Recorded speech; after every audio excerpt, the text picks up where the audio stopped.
Week 1 is complete. Woo! Took out 300,000 pounds of concrete.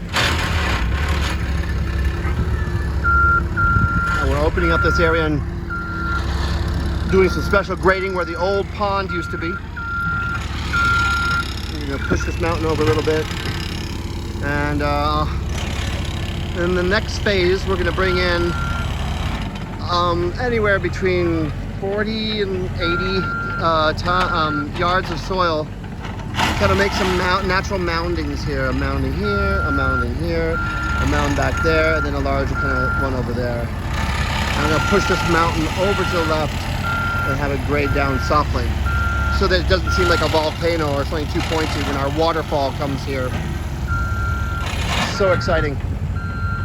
I love creating our naturalistic waterfalls, and part of that process is demolition and proper compaction of the area. Critical for a place like this, where they're probably going to build, we're going to landscape in this area in the future. Thanks for joining me.